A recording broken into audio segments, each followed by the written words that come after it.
नमस्कार, आप देख रहे हैं द फैक्ट इंडिया। मैं हूं आपके साथ शेख जोया। आगामी लोकसभा चुनाव को लेकर राजस्थान में कांग्रेस और आरएलपी से गठबंधन की चर्चा जोरों पर है।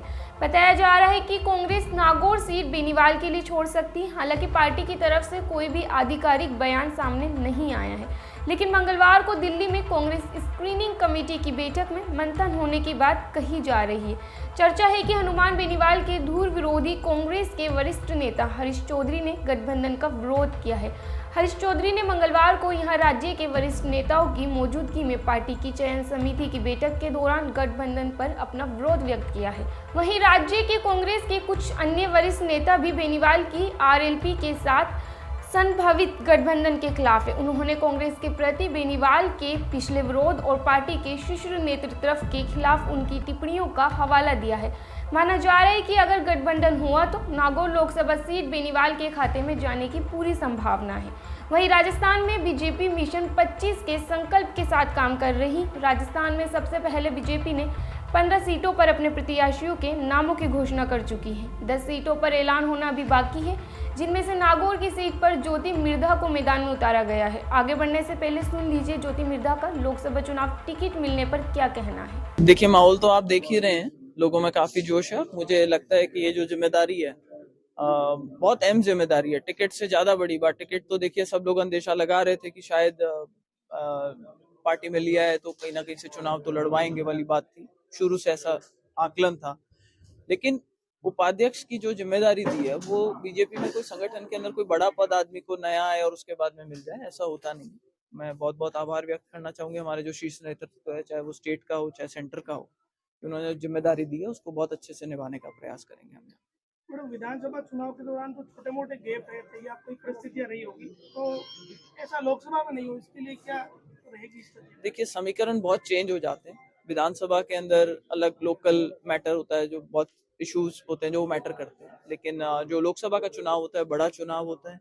और हम सभी जानते हैं कि आज जो देश के अंदर माहौल है, चाहे वो राम मंदिर हो, चाहे 370 की धारा हटी उसका हो, और मोदी जी का जो ये एक बहुत ही डिसाइसिव नेतृत्व रहा है, वो देश के लिए काफी अच्छा रहा है। जिस तरीके की योजनाएं चल रही है वो अच्छी है, तो लोगों का एक जनमानस यही होता है कि हमेशा कि भाई सेंटर में तो मोदी जी की सरकार सबसे अच्छी है।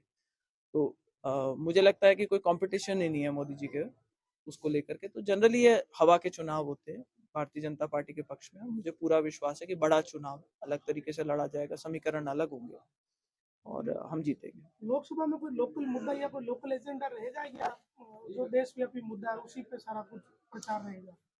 देखिए, अपने क्षेत्र के लिए तो हर आदमी कोशिश करता है कि कुछ ना कुछ करे।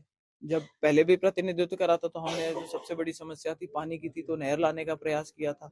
दवाइयां सस्ती कराने का, डॉक्टर थे तो पता था कि ये चीज हम करवा सकते हैं, तो उसके अंदर बहुत मैंने प्रयास करके, और कई दवाइयां थी जो सस्ती करवाई थी। और भी कई मुद्दे थे, चाहे वो ट्रैक्टर्स को अगर कमर्शियल कैटेगरी में डाला था तो उसको इंश्योरेंस में वापस ठीक कराना।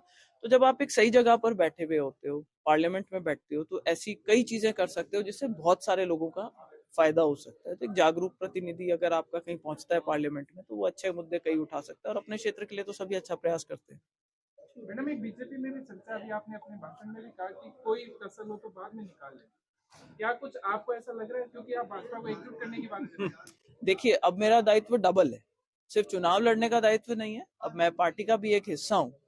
तो मुझे ये चीज हमेशा ध्यान में रखनी पड़ेगी कि जो लोग पहले चुनाव लड़ना चाहते थे उनके मन में एक उदासी होती है कि भाई हमने बहुत काम किया और अब कोई नया कैंडिडेट आ गया, हम साथ जुड़े नहीं जुड़े। तो ये मेरी तरफ से उनको एक खुला न्योता है कि आप आए, जुड़े, आपको प्राथमिकता दी जाएगी। आपके कभी कोई काम होंगे तो भारतीय जनता पार्टी में हर जो कार्यकर्ता है या नेता है जिस भी लेवल पर है, उसकी बात को प्राथमिकता देकर के पार्टी को मजबूत करेंगे। चाहे मैं सांसद बनूं तब भी मेरी प्राथमिकता ये रहेगी कि इन लोगों को आगे रख के चला जाए, इनकी अनदेखी ना हो। हर आदमी को यही समस्या होती है कि अगर कोई किसी पद पे आ जाता है तो उसके बाद में वो अपने जो खिलाफ के में, या जो सपोजिटली जो उनके खिलाफत करी है उन लोगों की किसी ना किसी तरीके से उनसे स्कोर सेटल करने में लग जाते हैं। तो ये मेरी तरफ से उनको। रालोपा और कांग्रेस के गठबंधन की बात हो रही है, चर्चा हो रही है, क्या कहेंगे हनुमान बेनीवाल अगर मैदान में रहेंगे आपके सामने? देखिए, वो उनकी प्रॉब्लम है, वो क्या करते हैं। हमने जो फैसला कर रखा है हमने कर रखा है। पार्टी ने आज ये फैसला किया है कि लोकसभा का चुनाव नागौर से मुझे लड़वाना है, तो मेरी तैयारी तो उसी तरीके से रहेगी। अब सामने वाले लोग क्या करते हैं वो उनको फैसला कर लेने दीजिए, जब ऐसा समय आएगा तब उस पर प्रतिक्रिया देंगे आपको। ज्योति मिर्धा ने कहा कि अगर कांग्रेस नागौर की सीट से हनुमान बेनीवाल को चुनाव लड़वाती है तो ये उनकी दिक्कत है। पार्टी ने ये फैसला किया है कि नागौर से लोकसभा चुनाव मुझे लड़वाएंगे। सामने वाली पार्टी का जो भी फैसला करना है करे, हम समय आने पर अपनी प्रतिक्रिया देंगे। नागौर लोकसभा सीट पर पिछली बार आरएलपी प्रमुख हनुमान बेनीवाल ने जीत हासिल की थी। इस दौरान उन्होंने बीजेपी को अपना समर्थन दिया था, लेकिन इस बार बीजेपी ने यहां से ज्योति मिर्धा को टिकट दिया है। इस खबर पर आपकी क्या राय है, हमें कमेंट करके जरूर बताएं। बने रहें ऐसी तमाम और खबरों के लिए द फैक्ट इंडिया के साथ।